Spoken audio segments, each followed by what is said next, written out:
termasuk PR ketika aku mencari sosok Mardigu Wowi. Itu tuh susah banget. Kenapa? Karena di Wikipedia aja dihapus loh. Yang hapus siapa? Saya ini anti BUMN yang di bawah kementerian.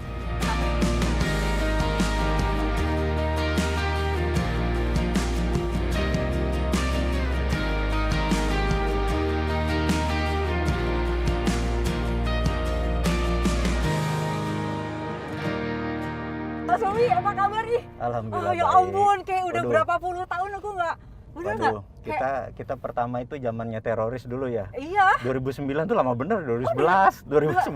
kayaknya tiap ada teroris, Mardigu, Dulu, Mardigu, gitu-gitu terus kan? Dulu, Bener nggak? dulu.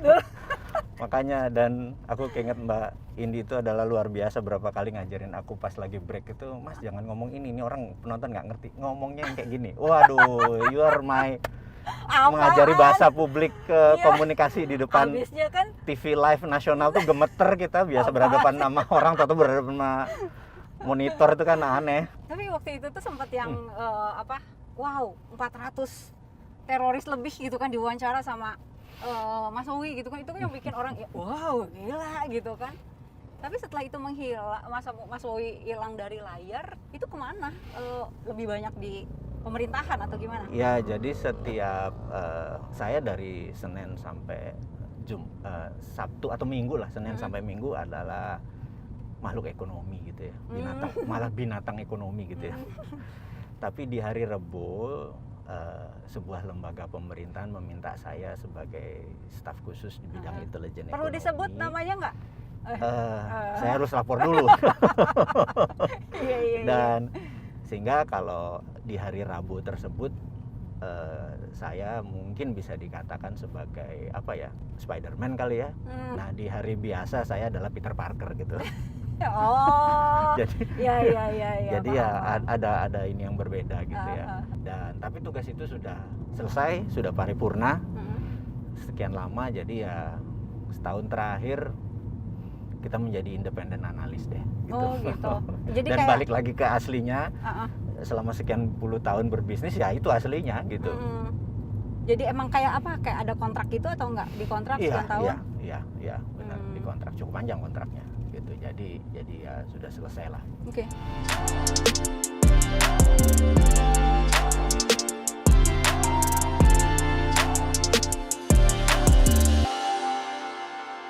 PR ya Mas Wowi, nomenklatur, terus ya kayaknya PR banyak gitu loh Mas.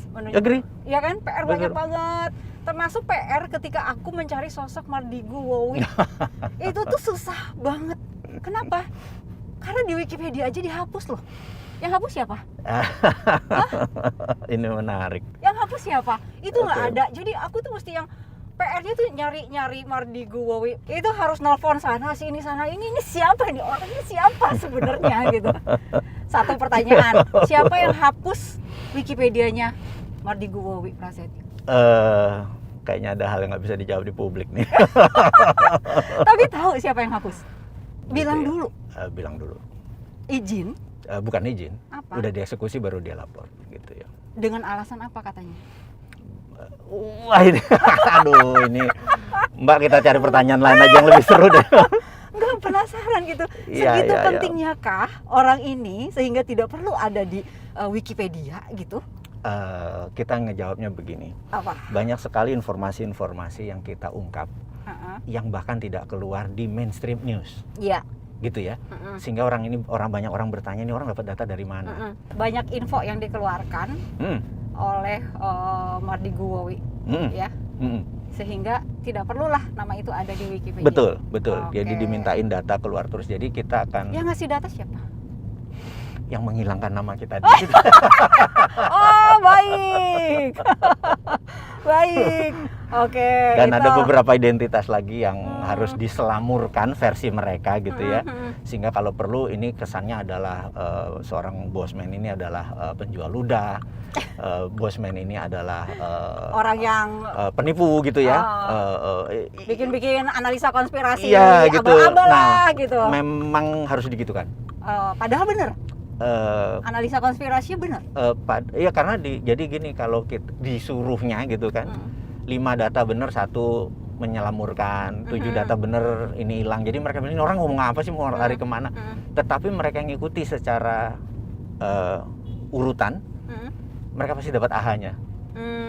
Gitu, karena ada seseorang ini, kalau anggap saya bullshitter gitu ya. Ada seseorang bullshitter setiap hari ngasih 7-8 menit video konstan selama 500 kali gitu ya. Ini orang pembohongnya gila ya, bisa konstan gini gitu ya bohong. Ya kalau saya bilang, kalau saya suruh ngayal nggak mungkin gue kuat. Iya, benar nggak? Iya. Ngayal tuh setiap hari harus ngayal gitu kan? Belum lagi nanti ditanya orang A, B, C, D, itu masa ngayalnya nggak berubah-ubah gitu kan? Iya gitu. Harus konsisten ngayalnya berarti. Nah, jadi monggo kita dibilang pengayal gitu ya, great illusionis, kasih tukang halu gitu ya. Tapi selama halu itu konstan, ya kita udah tahu bahwa ini ada data gitu ya. Jadi tujuannya sekali lagi bukan apa yang kita produksi, kita ingin membuat anak-anak muda terutama yang berusia 40 tahun ke bawah, generasi Z, generasi milenial ini untuk mengerti cara cerdas bernegara. Tidak harus mengerti cara cerdas bernegara di Indonesia saja. Saya kasih bagaimana Singapura bernegaranya, bagaimana China, Tiongkok sejak 2013 mengganti strategi bernegaranya secara foreign policy-nya, sementara Amerika apa foreign policy-nya. Kita ajarin mereka supaya nanti pada saat mereka dapat mandat, pada saat mereka mengambil jalur pemerintahan atau public service gitu ya, melayani masyarakat, dia sudah mengerti apa itu kebijakan yang menguntungkan.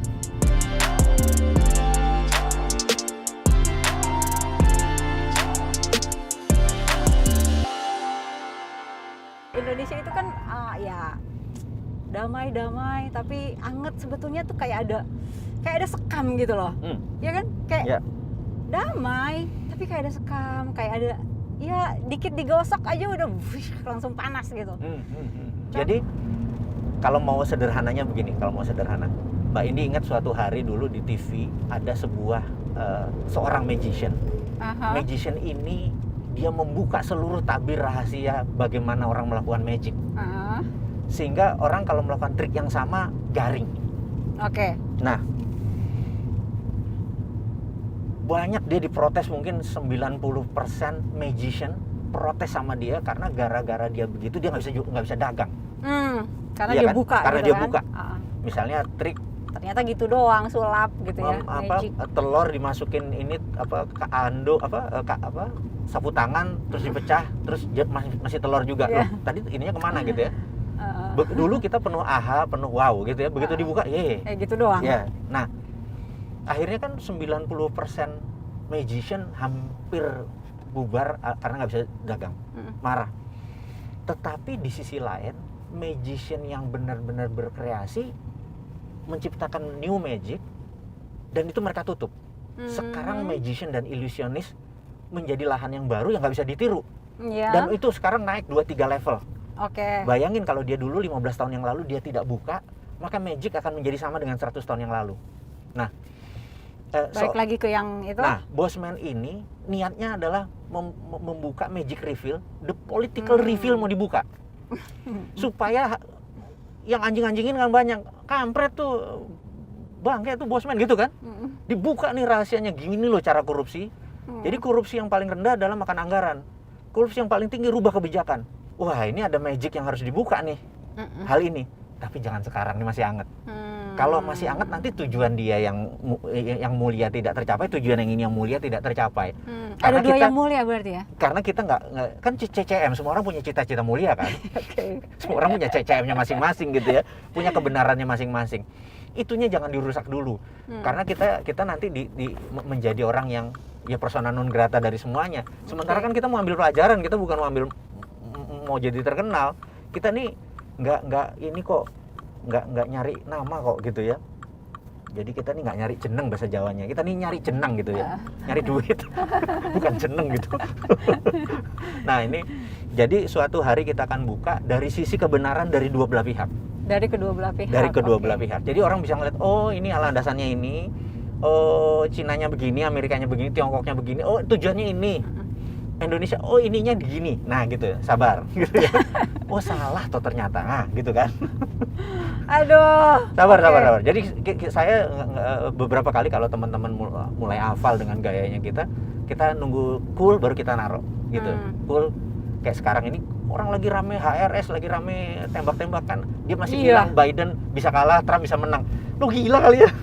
Tembak-tembakan juga itu tiba-tiba aja gitu di tol. CCTV di kilometer ini pada mati gitu kan, orang juga kok tiba-tiba langsung rusak ya di wilayah itu gitu. ya orang juga kan langsung banyak analisa sendiri juga gitu loh Mas Owi. Kita nggak ikut dulu, mohon maaf. Kita saking taunya menjadi tidak tepat karena momentum. Jadi bagi saya momentum apa sih atau bahayanya kalau ngomong? Kan ujung-ujungnya kita ini ingin bernegara ini dalam arah yang menjadi negara berdaulat, powerful, menjadi global player, menjadi pemainnya bukan jago kandang, bukan tarkam, bukan antar kampung, bener nggak? Nah, ini tuh harus sampai jadi dulu baru hikmahnya kita beri. Ini masih di sini, masih belum di atas. Tuh. Nanti eskalasinya masih naik nih. Biarin aja. Nyawa 6 lewat juga biarin aja. Itu nyawa kan udah terjadi, nggak akan terjadi lagi. Tapi eskalasinya naik. Nah, eskalasi naik ini begitu mateng. Nah, ini yang benar nih gitu. Baru kita ngomong. Masih begini. Too early. Jadi kayak gini deh. Sewaktu Biden menang jadi oleh quick count, dinyatakan selamat padahal KPU Amerika belum memutuskan. Iya. Kenapa sih mesti buru-buru? Kayak di sini kan? Di sini juga kan. Kita cuma bilang alhamdulillah Anda menang. Udah sebatas itu. Tapi kita belum menyelamatkan Anda. Selamat ya, selamat berjuang, semoga amanah. Nanti pada saat KPU menyatakan dok, bener nggak? Iya. Jadi hal itu membuat kita ngerti bahwa ini udah puncaknya, nggak bisa digugat lagi gitu ya. Gak usah buru-buru, sabar. Ini pun masih sama nih. HRS dengan kasus ini masih akan naik, belum sampai doknya gitu. Nah di situ baru kita buka gitu. Jadi kita selalu membuka sesuatu yang sudah matang. Oke.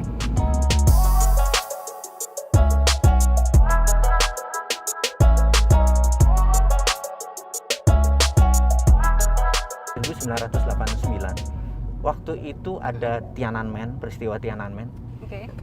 Pejabat Cina ini ada dalam dilema, mau ikut demokrasi Amerika, demokrasi ala Amerika ala Barat, atau China akan mempunyai platform sendiri.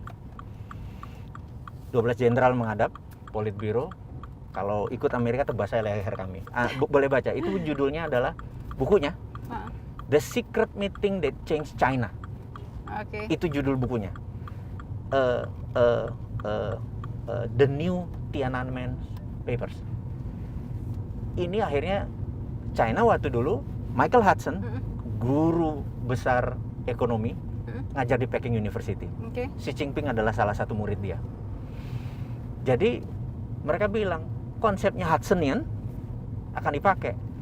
Nah sejak saat itu China memutuskan, Tiongkok ya, saya selalu menyebut Tiongkok sebagai negara karena China adalah ras. Saya nggak anti China. Saya anti komunis Tiongkok. Nah ini harus clear nih. Oke. Bukan rasnya, bukan orangnya. Tapi ya arah itunya ya. Iya. Jadi kalau Taiwan dia bukan komunis gitu ya. Ini sekali lagi ini cuman terminologi yang supaya paham. Kalau nyebut Tiongkok sih gitu, karena negara yang komunis gitu ya. Nah kebijakan dia kalau komunis itu di dalam negaranya saya nggak ada masalah. Tapi sewaktu dia ofensif, walaupun pakai ekonomi, kita mempertanyakan, bukan anti loh. Kita mempertanyakan ini hanya saya harus banyak yang harus saya luruskan karena orang-orang banyak bilang lu anti Cina ya gitu. Enggak, partner bisnis gue Cina semua. Komisaris gue berapa yang Cina gitu ya. Dan saya pun berdagang sama orang Cina yang di Cina, yang di Tiongkok. Tapi swasta. Saya ini anti BUMN yang di bawah kementerian. Kenapa sih? Indonesia juga anti. Jadi BUMN gini, Indonesia juga anti. Temasek, Kasana itu BUMN, tapi tidak di bawah kementerian. Tidak ada yang bukain selamat pagi Bu, selamat pagi Pak, tidak dalam struktur departemen. Karena kalau dia di dalam departemen, jadi secara undang-undang ya, presiden dibantu oleh menteri. Itu dalam undang-undang. Menteri ini kementerian itu adalah regulator. Oke. Sementara di bawahnya dia namanya operator, operation. Jadi contoh, BUMN itu badan usaha milik negara. Kalau di bawah kementerian, dia regulator, dia operator, mati swasta. Iya. Jadi kalau saya nih dapat mandat, saya bubarin itu departemen BUMN, kementeriannya, bukan BUMN-nya. BUMN-nya di bawah menteri terkait. Itu sebabnya Mardigu tidak pernah dapat mandat buat itu. Karena itu nggak pernah dapat mandat. Gitu. Iya, itu sebabnya. Karena teman-teman nanti nggak yang itu tim sesnya nggak bisa dapat jabatan komisaris. Nggak dapat. Siapa yang membantu bosman gitu kan? Aduh, ya ampun. Ya udah pokoknya sekarang bosman Sontoloyo ini banyak ya udah ngecap aja gitu. Ngecap aja gitu. Toh nggak dianggap kan? Gitu. Jadi Ya, jadi kita bunyi aja bahwa loh, kalau Anda, saya setuju BUMN di bawah kementerian. Ya monggo ya, argumenmu aja.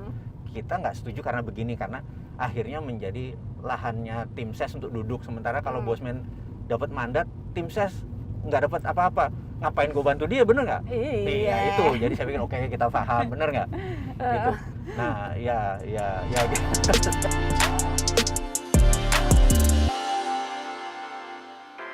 Aku tuh kan kenal Mas Wowi dulu pengawal terorisme, ceritanya gitu ya, ceritanya. Terus udah gitu kemarin-kemarin kan banyak tuh di YouTube, ya sebut saja gitu, yang terkenal tuh semuanya ada Mardigu. Tunggu, ini perasaan narsum gue nih. Tunggu ya. Ini gue harus dapat nih narsum gue nih. Tapi kamu tuh ada di mana? Itu sampai kayak digilir gitu kan di beberapa YouTuber terkenal gitu, Mas Wowi ya kan. Dan kebanyakan yang mereka pengen ungkap itu lebih ke konspirasi kayak gitu-gitu kan. Benar nggak? Jadi awalnya mungkin saya punya diary di sosial media yang selalu nama saya samar atau tempat saya samar, pokoknya saya tulis sebagai ungkapan, karena saya dari dulu nulis diary. Namanya apa dulu? Enggak, dari pribadi, benar-benar dari pribadi. Terus begitu ada Facebook di 2010-11, saya pindahkan diary tersebut ke sosial media, tapi saya samarkan. Jadi tidak, bahasa Jawanya tidak cetok gitu ya, tidak benar-benar nulis as it is saya tulis. Hanya mengekspresikan hari ini mau apa, hari ini ngapain dan lain sebagainya. Ternyata cukup banyak peminatnya gitu ya, sampai sosmednya dulu udah IG atau sosmednya belum, masih Facebook? Masih Facebook. Terus ternyata cukup banyak dan cukup banyak, tapi tahun bergeser 2013 2014 ternyata anak-anak muda yang generasi milenial lebih suka gambar gitu kan. Terus waktu itu tulisan. Waktu itu masih tulisan. Terus beberapa tim kita bilang, gimana Pak kalau ini dalam bentuk gambar, dalam bentuk itu. Saya bilang, wah ya bolehlah digarap gitu. Nah, terus suatu hari saya ada teman punya radio gitu ya. Terus dia bilang, Mas bisa siaran nggak? Saya bilang, waduh, kalau siaran dengan temanya apa gitu kan, saya harus tahu dari awal. Dia bilang, enggak, ini kayak acaranya Mbak Indi lah, apa aja gitu. Nah, saya lebih luas gitu ya, karena akhirnya kita rekaman, taping, kemudian dia ngirim 3 menitan gitu, 3 menitan video wawancara itu. Terus dia bilang, saya mau naikin ini. Terus saya, lucu nih, terus saya kasih anak-anak, sama anak-anak dikasih footage, dikasih gambar, dikasih gerak, dikasih itu. Jadi bukan kata-kata aja tapi ada gambarnya gitu. Terus saya sebar lewat WA tanpa niat apapun. Terus ternyata nyebar cukup kenceng gitu ya. Karena saya dapat feedback dari beberapa, maksud lo apa nih gitu. Saya waktu itu soalnya videonya tentang mengkritisi Undang-Undang 45 yang diubah menjadi Undang-Undang 2002. Saya menganggap Undang-Undang 2002 itu, ini versi saya ya, versi saya dalam bernegara. Undang-Undang 2002 itu banyak merubah pasal 45, salah satunya adalah popular vote gitu. Nah, sementara negara demokrasi terbesar di dunia aja pakai electoral vote gitu ya. Amerika yang tua itu nggak pakai popular vote. Karena popular vote yang dijual kan kepopuleran, bukan kredibilitas. Ini versi saya ya, maaf nih kalau yang tersinggung. Itu tahun berapa berarti ya? 2002. 2000 sorry, yang radio itu. 2 tahun yang lalu. Oh, 2 tahun lalu. 2 tahun yang lalu. Oke. Nah, di 2002 tahun yang lalu. Nah, terus setelah saya sebar video itu saya mempertanyakan ada baiknya kita merevisi undang-undang. Karena saya ada satu hal yang saya agak sedikit makdek gitu bahasa Jawanya. Begitu menghilangkan fraksi TNI Polri dari DPR. Sementara menurut saya seorang TNI dan Polri itu mereka sudah tidak punya voting right, tidak pernah memilih, tapi tidak ada wakilnya. Mereka 1 juta orang, 2 juta orang, dan ini adalah well trained manusia yang terdidik, terorganisir, ngerti bela negara dan lain sebagainya. Begitu mereka tidak punya wakilnya, saya pikir ini negara kita diasasin ini, gitu ya. Nah, saya bunyikan itu bahwa kita harus revisi ulang. Saya maunya termasuk nambah satu lagi, ASN kalau perlu kan dia tidak usah milih, kalau nggak nanti dipaksa sama atasan, bupatinya, wali kotanya lah, gubernurnya lah, memaksa. Nah, ASN kalau perlu tidak memilih, tetapi punya wakilnya di DPR. Dan itu barang nyampe ke pemerintah atau nyampe. Karena teman-teman pejabat yang nanya, maksud lo apa nih gitu dan lain sebagainya gitu ya. Saya bilang, segitu kenceng. Sampai sahabat saya Mas Roy Martin itu bilang, Mas iki suaramu, suara kamu. Saya bilang, iya. Kamu harusnya taruh mukamu. Kenapa? Karena lo nggak bertanggung jawab nih. Iya. Kalau suara doang. Suara plus nama? Enggak. Waktu itu belum, masih suara doang gitu ya. Terus dia bilang lebih baik ada mukamu, jadi kamu bertanggung jawab. Jangan kayak gini.